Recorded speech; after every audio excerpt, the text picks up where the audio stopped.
सुप्रभात बच्चों। आज मैं आप लोग को पाठ तृतीय पढ़ाने जा रही हूँ, सर्वनाम परिचय।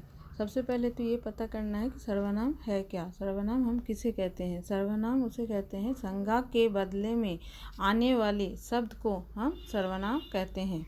सर्वनाम किसको कहते हैं? संज्ञा के स्थान पर आने वाले शब्द को हम सर्वनाम कहते हैं। जैसे राम जाता है, तो राम क्या हुआ? राम संज्ञा हुआ।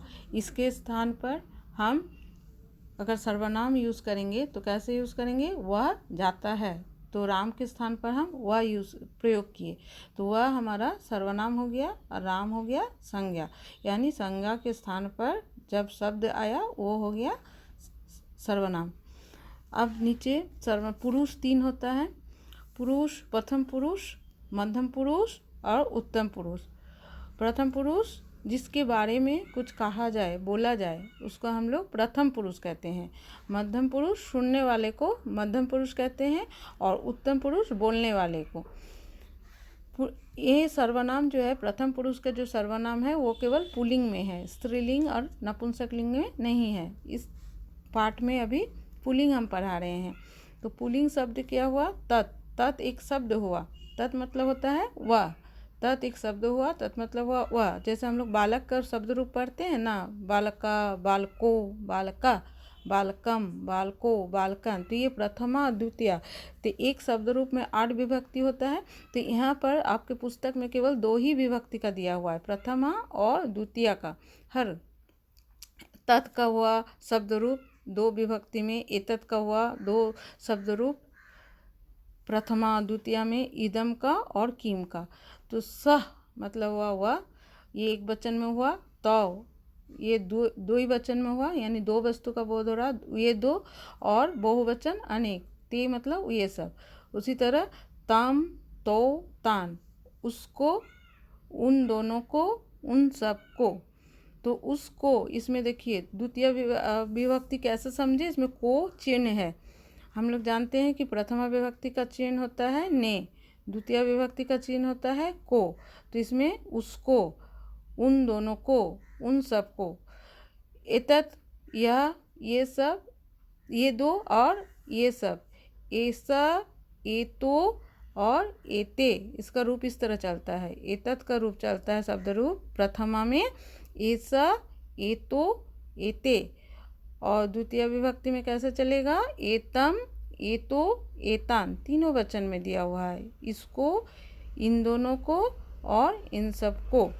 इदम का भी रूप यहाँ दिया हुआ है और किम का भी। किम का दिया हुआ है क, कौ, के, कम, कौ, कान।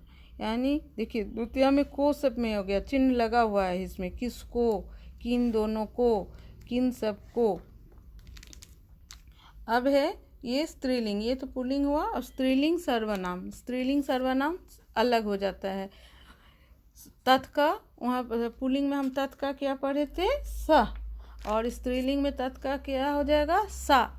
सा, ते, ता, ताम, ते, ता। एतत् का भी रूप स्त्रीलिंग में चेंज हो गया है, बदल गया है। ऐसा, उसमें ऐसा पढ़े थे, इसमें हो गया ऐसा, एते, एता, एताम, एते, एतान।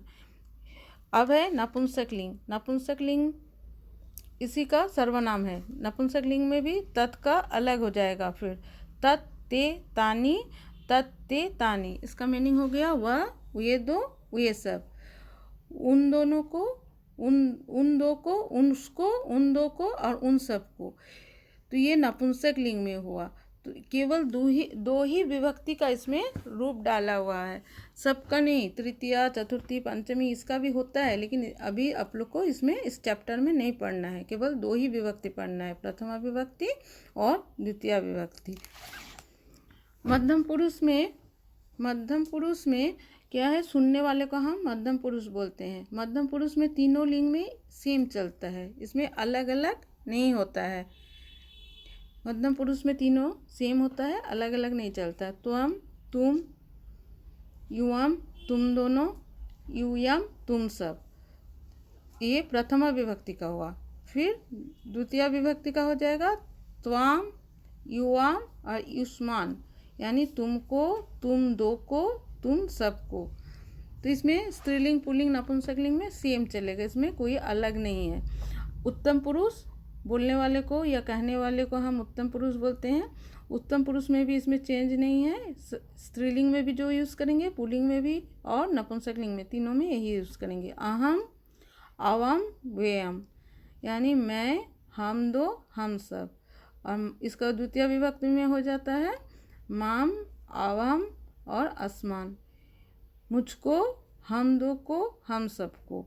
अब संज्ञा शब्दों के साथ सर्वनाम का हम प्रयोग कैसे करते हैं, जैसे सह का, वह कौन, तो यह ऐसा मयूरा या मयूर, ऐसा सर्वनाम हुआ, स सर्वनाम हुआ, अयम सर्वनाम हुआ, अयम मयूरा, अयम मतलब भी यह होता है, ऐसा मतलब भी यह होता है, यह मयूर है, मोर। तो को पूछा जा रहा, क्वेश्चन मार्क है, प्रश्न पूछा जा रहा, ये दो कौन है, कौन है, क्या है, तो ये तो मयूरा, ये दो मोर है।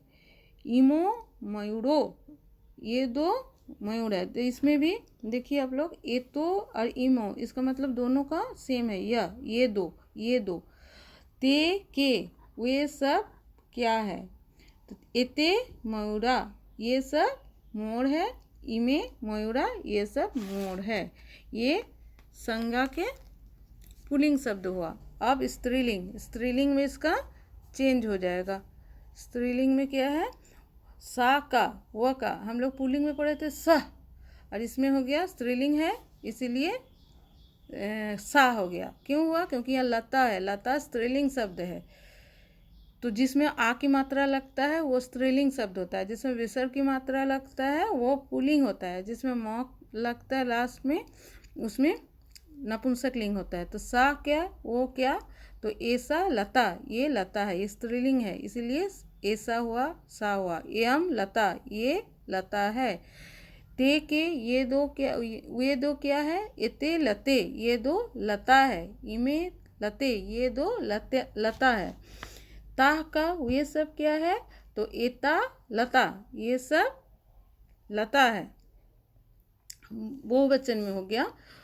अब है तत्किम, ये नपुंसकलिंग का, तत् जो है ये सर्वनाम है और नपुंसकलिंग है। नपुंसकलिंग तत् यहाँ क्यों हुआ, क्योंकि यहाँ गृहम दिया हुआ, गृहम जो है ये नपुंसकलिंग है, इसीलिए इसमें तत् लगाएंगे। स या सा हम नहीं लिखेंगे, क्योंकि गृहम शब्द है नपुंसकलिंग। तत्किम, वह क्या है, तो एतत् गृहम या घर, इदम गृहम या घर है। ते के, वे दो क्या है, तो एते गृहे, ये दो घर है। इमे गृहे, ये दो घर है। तानी कानी, यानी बहुवचन में है। किम का रूप देखिए, किम के कानी, एक वचन, द्विवचन और बहुवचन में दिया हुआ है। तानी मतलब ये सब क्या है, तो एतानी गृहानी, ये सब घर है। इमानी गृहानी, ये सब घर है। तो इसमें सर्वनाम जो है ये तीनों वचन में और तीनों लिंग में कैसे उपयोग होता है अलग अलग, ये इस पाठ में दिया हुआ है।